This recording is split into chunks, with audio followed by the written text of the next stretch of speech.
최고의 건강 전문가와 함께 꾸며갑니다. 매주 금요일 건강한 오후. 안녕하세요. 서소희입니다. 오늘은요. 한국의 그 한방의학 하면은 경희대 한의학이 굉장히 좀 명문이죠. 네. 하고 뭐 네. 유일하게 서울에 있기도 하고. 또 좀 약간 자부심도 크시더라고요. 네. 숨길 순 없지만. 네. 근데 제가 왜 오늘 이 얘기를 드리냐면 이제 그 한국에서 전통적인 한방의학을 공부하시고 미주 지역에 오셔서도 또 다양한 우리 한인 이민분들의 건강 도움 주시다 보니까 양한방의 밸런스 조화를 맞추시면서 한방 치료를 이어가시는 분이 우리 이종화 원장님이시거든요. 제가 오늘 그래서 그 베이직한 좀 백그라운드를 말씀을 드렸고 오늘도 굉장히 중요한 이슈담아 나누게 기울여 주십시오. 얼바인에 위치한 경희 아큐피아 이종화 원장님 오늘 함께하고 계십니다. 안녕하세요. 네, 안녕하세요. 네, 매주 한방에서 이런 것도 다루나? 이렇게 생각될 정도로 다양한 증상, 질환, 그런데 우리 자녀나 가정이나 성인들 중에 꼭 뭐 열에 한 분 정도는 앓고 계신 질병, 증상들 다뤄주시거든요. 네. 임상이 이루어진다라는 거네요. 그럼요. 예. 그렇군요. 오늘 제가 좀 궁금하게 여쭤볼 것은 바로 틱장애입니다. 이 틱장애는 부모님들 많이 관심 있으시고 들어보셨는데 그와 관련된 뚜렛 증후군이라는 게 또 있다 그래요?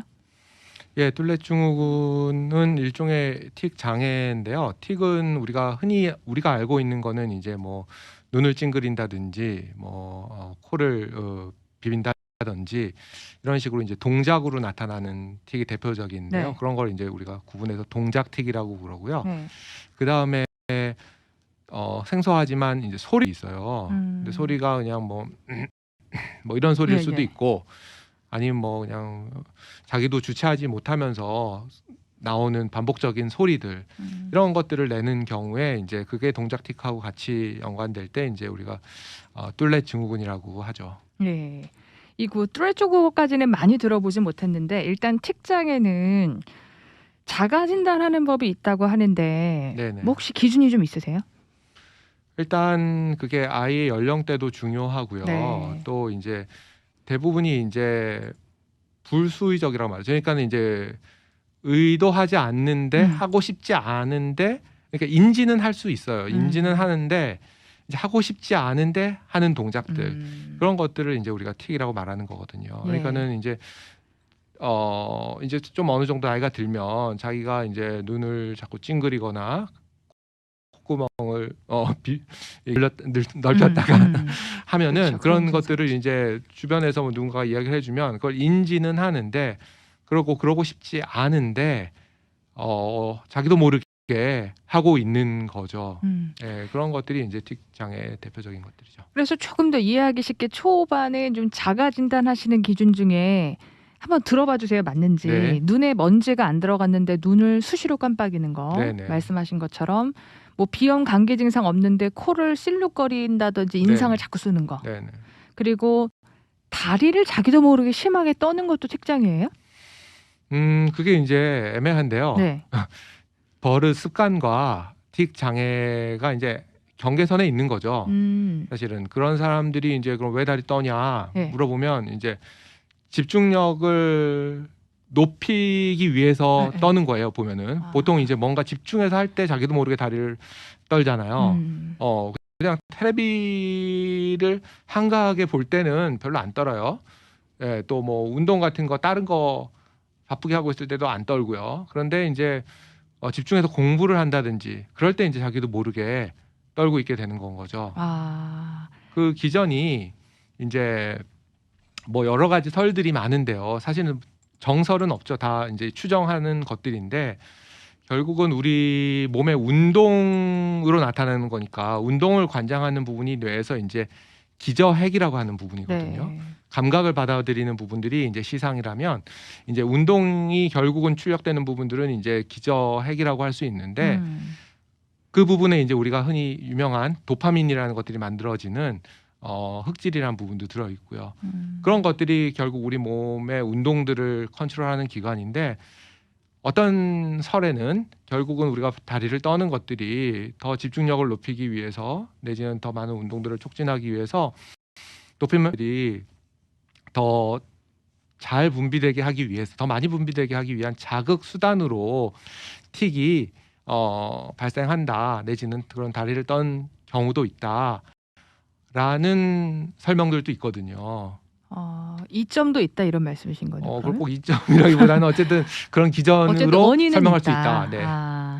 그래서 왜 말씀하신 대로 TV나 스마트폰 게임 할 때에 집중할 때 더 많이 나타나고 그렇죠. 저도 이렇게 어렸을 때 학창 시절에 반에 네네. 뭐 30명, 50명 중 한두 명은 책 읽을 때 네네. 만화책 읽거나 책을 집중해서 읽을 때 막 코를 계속 훌쩍훌쩍대는데 분명히 감기 증상 없는데 네네. 아니면 훌쩍거리다가 계속 코를 네. 비빈다든지 이런 증상이 나타나는 네네. 경우도 저희 때는 특장에 인식을 못했는데 지금은 조금 경계선생으로 봐도 될 수 있을까요? 그렇죠. 예. 음. 그리고 실제로 어떤 경우에는 이제 비염이나 그런 거 못할지라도 정상적으로 코로 호흡을 못하는 아이들이 있어요. 네. 코가 막히거나 그러니까 속에서 그러면 입으로 숨을 쉬게 되죠. 그런 아이들은 그러면은 결국은 여기 우리가 부비동 사이너스가 새로운 공기가 코로 숨을 안 쉬니까 새로운 공기가 그걸 못 들어갈 거 아니에요. 그러면은 원래 이 부비동이라는 것들의 기전은 메커니즘은 뇌나 눈에 과열을 시켜주는 냉각 팬 역할을 해줘야 되는 거거든요.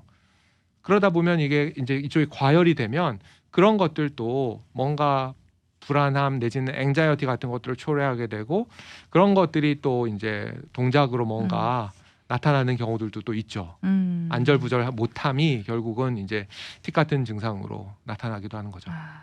안절부절 못하는 것도 있는데 왜 대부분 어린 아이들한테 많이 나타나고 네네. 성인 중에서도 이 장애 앓고 계신 분들이 계시잖아요. 네네.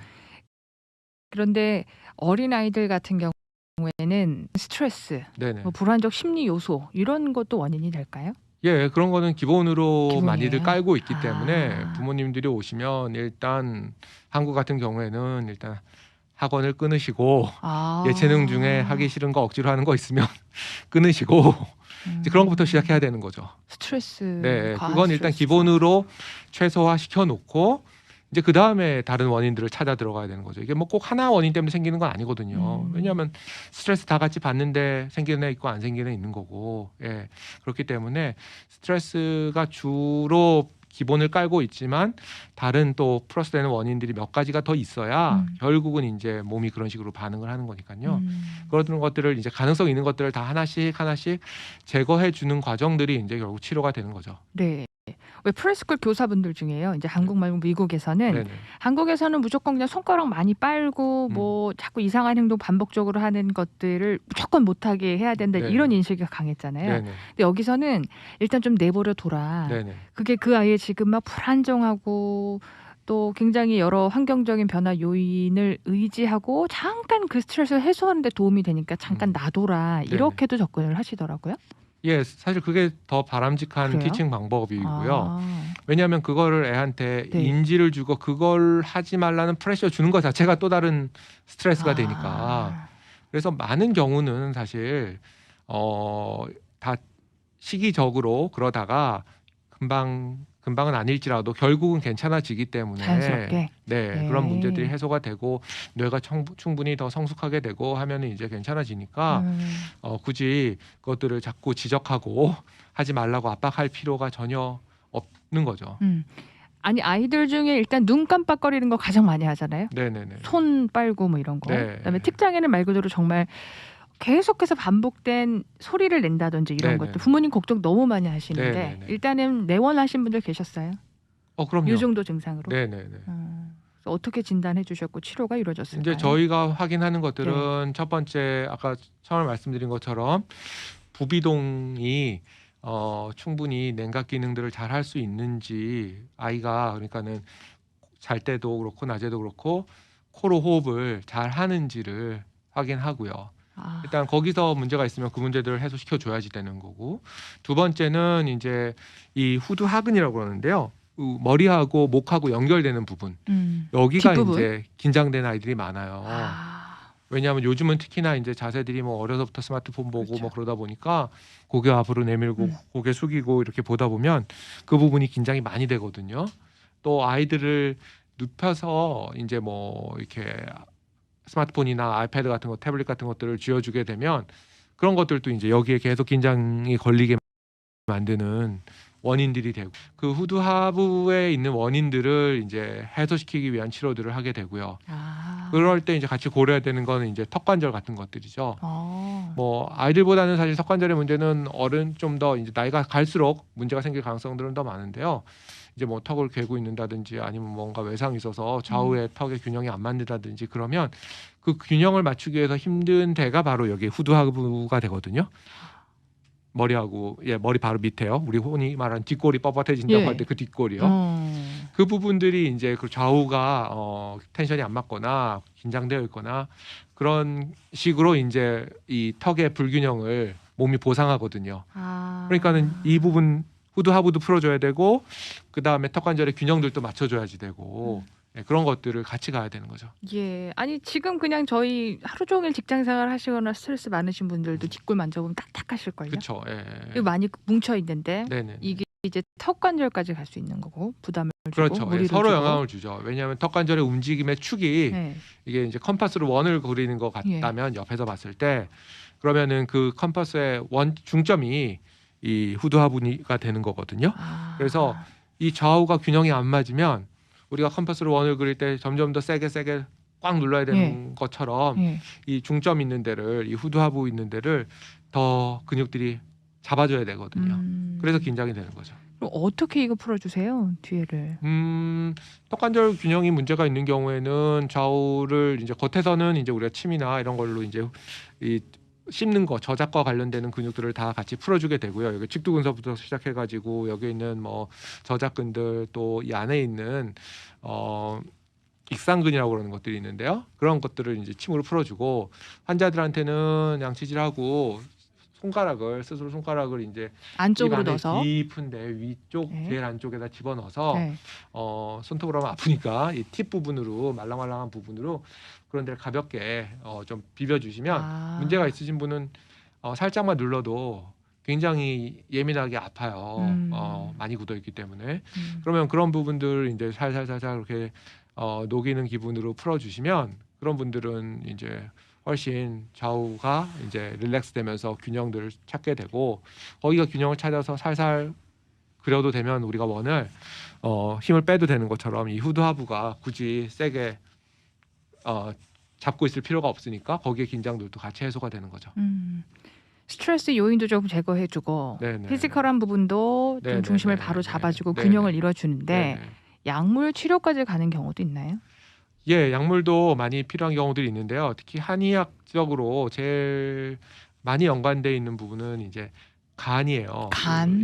그 간이 뭐 혈액 검사에서 문제가 GOT, GPT나 뭐 SALT가 높게 나오는 그런 간 기능을 말하는 게 아니고 한의학에서는 이제 간이 우리 몸의 스트레스 같은 것들을 다 받고 풀고 하는 기관이라고 생각하거든요. 그래서 우리가 담대해져야 된다고 그러잖아요. 담대하단 말이 이제 그 간에 붙어 있는 쓸개가 이제 담이거든요. 그런 식으로 간과 담이 이제 그런 외부로부터 들어오는 정서적인 스트레스를 주관하기 때문에 그 기능들을 좀 이렇게 강화시켜 줄 수 있는 약재들이 예전부터 있었거든요. 그래서 뭐 예를 들면 이제 약물 이름으로는 제일 흔한 게 이제 뭐 억간산이라고 하는 게 있어요. 억간산. 억은 이제 간에 불필요한 과부하나 이런 것들을 좀 이렇게 릴리즈 시켜준다. 뭐 이런 식으로 생각하시면 되거든요. 그래서 그런 과부하들을 덜어주기 위해서 억간산이라든지 뭐 사역산이라든지 예전부터 쓰여오던 약들이 있고 이미 많은 논문들이 발표된 약들이 있거든요. 그런 약들이 이제 주로 그런 틱 같은 계통의 문제에 흔히 쓰여왔고, 그래서 그런 약들로도 사실은 굉장히 많은 성과들이 있다고 논문들도 발표되어 있고 그렇죠. 그렇군요. 다만 희망적인 건 일단 자연스럽게 좀 놔두면 성장 과정에서 없어진다. 네, 많은 경우가 그렇죠. 이렇게 좀 생각을 할 수 있으면 좋고요. 여러 증상이 또 복합적으로 나타나는 이 투렛 증후군도 책장애랑 어떻게 구분을 하면 좋을까요? 그 정의 자체가 그 동작 틱에 음성 틱이 같이 병행되느냐 안 되느냐이기 때문에 이제 본인의 의지와 상관없이 반복적인 소리들을 음. 만들어내면 그럴 경우에는 이제 툴렛 증후군이라고 이제 이름이 붙여지는 거고요. 네. 접근 방법은 결국은 똑같은 거죠. 이 소리가 만들어지는 것도 결국은 이 보컬 코드 부분에서 결국은 소리를 만들어내는 거기 때문에 결국 근육들이 작동을 하는 거거든요. 본인의 의지와 상관없이. 그러니까는 치료해 나가거나 접근하는 방법은 동일하죠. 동일하게 보시고요. 그렇지만 이제 예후가 그만큼 더 오래됐을 가능성이 크고 오래 걸릴 가능성, 그만큼 치료도 오래 걸릴 가능성들이 큰 거죠. 아니 근데 몸을 뭐 움직이라든지 소리를 내는 것까지 진행이 되면 일단 네네. 부모님들은 아이들이 학교 공동체 생활에서 네네. 혹시 이제 이상한 아이로 여겨질까 봐 네네. 염려 안 하실 수가 없어요. 이게 그렇죠. 정상 생활이 가능할까 걱정하실 수 그 있죠. 정도 되면 아이들이 이제 본인도 인지할 수밖에 없거든요. 예, 그리고 본인들도 그걸 창피해하고 민망해하잖아요. 그래서 그런 것들이 생기는 기전이나 이런 것들을 아이한테도 설명해주고 또 아이도 친구들이 그걸 가지고 이렇게 여기 말로 불리하지 않도록 네. 그런 것들을 대처하는 연습들을 해 놔야 되는 거죠. 갑자기 당황하지 않도록. 그러면 일단 뭐 강력한 약물을 써서 아이들에게 심한 치료는 아닌데 네. 근본 치료 지금 앞서 설명하신 대로 근본 치료는 계속 받아야 되지 않을까. 그냥 마냥 방치한다고 되는 건 아니지 않을까라는 염려는 그렇죠. 있어요. 이게 어느 정도 기다렸는데도 불구하고 네. 증상이 계속 지속된다면 다른 원인이 있지 않은지 아까 말씀드린 것처럼 그 사이너스 쪽에서 역할들을 잘 못 해주거나 아니면 후두 하부의 긴장이 너무 심하지 않은지 뭐 이런 것들, 그리고 이제 간에 너무 과부하가 걸리지 않은지 한의학적인 개념에서 그런 것들을 한번 점검하고 그거에 맞는 치료들을 해서 이 스트레스 원인들을 덜어줄 필요가 있죠. 심한 욕설이 나오는 경우도 있다고요? 예, 그게 툴렛 중에 하나인데 이게 반복적으로 하는 소리가 처음엔 가볍게 그냥 의미 없는 소리다가 짧은 이게 심해지면 이제 욕이 이제 또렷하게 한다기보다는 뭐 새끼야 뭐 이런 식의 욕이 나오고 자기도 모르게. 그런 것들이 그래요. 이제 나오는 거죠. 틱장의 원인도 물론 다양하지만 이 구강호흡이 혹시 잘못됐을 원인도 있나요? 그렇죠. 그러니까 우리 사람은 코로 숨 쉬도록 만들어져 있거든요. 입은 다물어야지 되는 거예요. 입을 벌리고 자면 여러 가지 불리한 점들이 많은데 예를 들면 우리가 자는 동안 입을 다물고 있어야 혀가 아이들의 치아가 이렇게 가지런히 날 수 있도록 가이딩을 해줘요. 다물어야지 혀가 치아에 이렇게 닿아 있잖아요. 그러면서 그 라인을 잡아줘요. 근데 애가 입을 벌리고 자면 혀가 잡아주질 않으니까 가이드를 안 주니까 치아가 아무렇게나 나요. 그리고 결국 교정을 하는 건데 심한 이제 구강호흡을 하는 이유를 찾아서 코로 숨 쉬지 않고 이거를 코로 숨 쉴 수 있게 만들어주면 입을 다물고만 자도 사실은 이게 치아 날 때 이야기죠. 이미 다 나서 뭐 이미 빼뚤빼뚤 되면 뭐 힘들지만 그럴 때는 특히나 치아가 이제 유치가 빠지고 이제 영구치로 나는 때는 정말 중요한 거죠. 입 다물고 자는 게. 그리고 입으로 숨을 쉬게 되면 호흡도 이게 얕게까지밖에 안 들어가요. 깊게 들어갈 수가 없어요. 왜냐하면은 좁은 관을 통과해야 코로 들어가야 이게 호흡이 깊이까지 들어가는데 이게 입으로 들어가면 이게 공간이 넓기 때문에 구멍이 이게 공기가 깊게 들어갈 수가 없거든요. 코와 비교했을 때. 그러다 보면 호흡 자체도 비효율적이 되고 그다음에 이제 제일 중요한 비효율은 뇌나 눈을 쿨링해주지 못하는 거죠. 그러면 이제 컴퓨터 생각해 보시면은 얘네들이 점점 과열이 되면 점 떨어지고 결국은 이제 뭐 다운되고 이렇게 되는 거잖아요.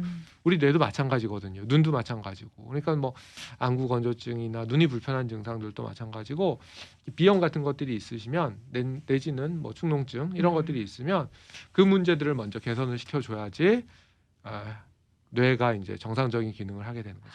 원인이 한두 가지가 아니네요. 일단 구강호흡이나 호흡법 자체도 틀어졌으면 이런 증상이 이제 후발적으로 나타나는 건데 아이들 중에 입술이 늘 말라 있고 네네네. 코 부어 있는 아이들도 있잖아요. 네네네. 그 비염이 있다고 봐야 될까요?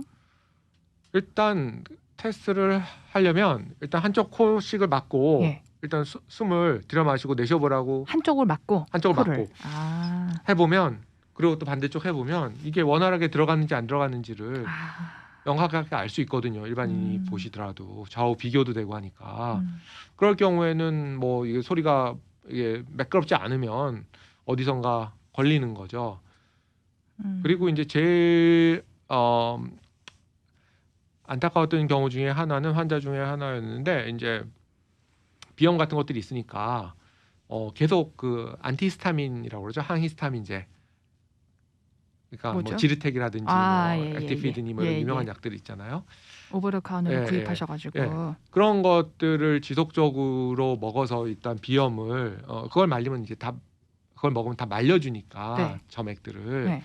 그래서 이제 오랫동안 복용하는 경우들이 있는데, 네. 사실 그런 것들의 레이블을 잘 읽어보면 네. 특히 지르텍 같은 경우에는 이제 뭐 틱이나 이런 것들 신경계통의 문제들을 연관이 있다라는 경고들이 있거든요. 그래요. 예, 그래서 뭐 정 급할 때 무슨 알러지 반응이 막 있을 때 그럴 때는 당연히 복용할 수 있지만 무슨 문제가 있으면 원인을 찾아보려는 노력 없이 그냥 일시적으로 효과를 위해서 그런 약들을 장기간 복용하는 것들은 이제 선생님들하고 상의를 하셔서 판단하셔야 되는 거죠. 그렇군요. 어르신들의 경우에는 이제 화병이 있잖아요. 화병. 네네네. 뭐 스트레스가 가하면 화병까지 되는데 네네네. 이런 것으로 보이지 않고 인식할 수 없는 특장애가 찾아올 수 있다고 보세요? 네네, 가능하죠. 그래요? 그러니까는 이제 지금 주로 이야기한 거는 이제 어린이들의 문제였다면은 이제 화병이 먹고 한국에 4, 50대 시집살이한 여자분들만 있는 게 아니라 젊은 사람들도 얼마든지 있을 수 있거든요. 그래서 화병의 제일 중요한 진단 포인트가 네. 이 가슴 가운데를 눌러보는 거예요. 뭐 남자 직접 여자 할 거 눌러봐라. 없이 거기를 눌러서 뼈 위를 눌러보는 거죠. 네. 흉골 위를. 그래서 거기가 안 아파야 정상이에요. 눌러도 세게 눌러도. 네. 그런데 어떤 친구들은 불구하고 남자 여자 중에도 그런데 누르면 굉장히 예민한 사람들이 또 있거든요. 의외로. 그런 사람들은 이제 화병의 범주에 들어가는 거죠. 그래요. 왜 아프세요? 너무 아픈데 어떡하죠? 그래서 젊은데도 불구하고 아프신 분들은 네. 일단 뭐 호흡부터 시작해가지고 호흡이라든지 내지는 그 호흡을 가쁘게 하는 운동들, 심장이 빨리 뛰게 하는 운동들, 그런 것들을 통해서 이쪽들을 근육들을 많이 써주면 도움이 되죠. 화병 치료를 한의원으로 많이 좀 가시잖아요. 그렇죠. 화병이라는 거의 정의가 사실은 한국에서 맺어졌기 이제 시작됐고, 그게 이제 우리 국제 질병 분류표에도 화병이라는 이름으로 심지어 등록이 되어 있거든요. 한국 정신과 선생님들이 열심히 해주셔서 그만해서 제일 흔하게 생길 수 있는 것들이고, 사실 이제 좀 나이가 있으신 뭐 한 4, 50대 여자분들 여기 눌러보면 대부분 아프세요. 사실 안 아픈 분들 안 아픈 사람 없죠. 별로 없어요, 사실은. 그래서 이게 뭐 결국 뭐 참고 살아서 그런 것도 있지만 결국은 이제 활동량이나 이런 것들이 너무 없는 것도 운동 부족. 크거든요. 그래서 좀 그런 분들 오시면 우리가 좀 숨가쁠 일들을 격한 운동이나 이런 것들을 뭐 할 수 없으면 줄넘기라도 해서 심장이 좀 빨리 뛸 일들을 일단 해주시는 게 도움이 되고요. 그 외에도 뭐 이미 동양에서는 그런 쪽으로 오랫동안 전부터 관찰을 해왔기 때문에 한약들 중에도 화병에 쓰이는 약들이 많이 있죠. 왜냐하면 이제 화병이 나타난 증상이 이제 뭐 열이 이제 뭐 위로 솟는다든지, 뭐 아니면 손발이 너무 차진다든지, 뭐 아니면 가슴이 답답하다든지, 뭐 이런 식의 증상들로 나타나는 게 많거든요. 그런 분들 만져보면 횡격막 있는데 다 굳어 있고 여기도 아프지만 가슴인데도, 그래서 그런 것들을 다 이제 릴렉스가 되게 해줘야지 되거든요. 이런 경우들이 많습니다. 한약 도움도 조금 받아보시면 네. 좋겠다 이런 생각도 드네요. 오늘 자녀들의 특장이와 또래 증후군 이야기 나누다 보니까 성인들에게까지 미치는 여러 가지 원인들도 짚어보게 되는데요. 마지막 한 가지, 우리 자녀들 공부할 때 왜 네. 저렇게 집중을 못하고 산만할까? 이 네. 걱정 많이 하실 거예요, 부모님들. 네. 혹시 한방적으로 좀 이게 유전적 요인인가? 아니면 뭐 타고난 성향인가? 아니면 후천적으로 치료는 안 되나? 좀 차분하고 아이가 집중을 잘하게 하는 방법 없을까? 궁금하실 수 있죠? 그게 이제 사실 뭐 처음부터 습관이 어떻게 드느냐가 제일 큰 문제인 것 같고요. 처음에 공부 시작할 때 그 학습 습관들을 잘 잡아주는 게 이제 중요한데 네. 이미 그 시기가 지난 경우라면 결국은 집중을 잘 하려면 저희가 볼 때는 이 두개부에서, 그러니까 얼굴이라든지 뇌나 이런 데서 결국은 림프 순환 같은 것들이 잘 돼야 되거든요. 그래서 그런 것들이 잘 빠져나올 수 있도록 저희 같은 경우에 이제 뭐 림프 드레니지라고 그래가지고 네. 목이나 이 아까 말한 후두 하부나 이런 데들에서 이 밑에 쪽으로 잘 내려올 수 있도록 막힌 것들을 풀어주는 부항 비슷한 것들로 이 림프 순환들을 도와주는 치료들을 해주기도 하고요. 그 다음에 뭐 약물 치료들도 이제 아까 같은 맥락으로 또 해주게 되고요. 열 조절들을 위해서. 그러면 이제 이게 자꾸 위로 올라가니까 열들이 네네. 젊은 친구들도 이제 한 거죠, 갑갑하고. 그래서 이제 자꾸 일어날 수밖에 없는 상황이거든요. 그래서 그런 친구들은 이제 뭐 당연히 카페인 음료 같은 것부터 끊어 주시고 설탕 같은 너무 단 것들 피해 주시고, 그런 것들이 이 뇌를 과잉 흥분시키니까 그런 것들만 끊어 주시고 좀 차분해질 수 있게 한식 위주로 식사를 해 주고 그러면 훨씬 도움이 되죠. 네.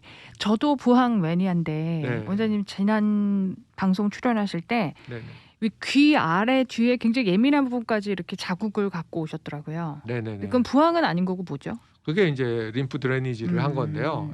그때 제가 너무 눈을 많이 써가지고 눈 있는 데가 너무 피로해서 네네. 저희가 저희 선생님들한테 다 바쁘시니까 부탁 안 하는데 그때는 한번 부탁드려가지고 이 풀어달라. 유양돌기라고 그러는데 여기서부터 시작해가지고 이 밑에 이게 뭐죠? 쇄골, 네네. 쇄골 하 쪽으로 빠져나가는 림프관들을 이제 오픈해주기 위해서, 그러니까 예를 들면 하수도가 막힌 거죠, 내려가면. 그 하수관들을 이제 좀 오픈하는 치료를 받은 거죠. 어떠셨어요? 그렇게 되니까 뭐 자국은 조금 남았지만 눈은 한결 가벼워졌죠. 침침한 거 없어지시고. 네? 눈 침침한 거. 눈 없어지셨어요? 침침보다는 이제 노안이 오면서 아이고 그러시구나. 이제 눈을 더 힘을 주고 쓰게 되는 것 같더라고요. 그래서 그러시죠. 이제 눈 주변이 필요했던 건데 그렇게 해서 이제 여기 고여있던 노폐물들이 빠져나가니까 이제 프레시한 이제 피들이 와서 영양분들을 잘 공급해줘서 괜찮아졌습니다. 원장님과 상담 나누다 보니 재밌네요. 재미있고 정말 꼭 한번 가서 좀 치료 받아보고 싶다 이런 생각이 좀 드는데요. 얼바인에 위치하고 있거든요. 얼바인 시온마켓몰 4개에 위치하고 있습니다. 수위 네네. 넘버가 204호 맞나요? 네네. 4940 얼바인 블루버 수위 넘버 204 얼바인 시온마켓몰 내에 경희 아큐피아 이종아 원장님 기타 다루고 계시니까요. 네네. 많이 방문하셔서 도움 받아보시고요. 오늘 함께하신 방송은 유튜브 미주 복음방송 채널 통해서 다시 한번 들어보시고 도움 얻어보실 수 있습니다. 참고되셨으면 좋겠습니다. 다음 들도 기약하면 인사드리죠. 이종아 원장님 고맙습니다. 네, 감사합니다.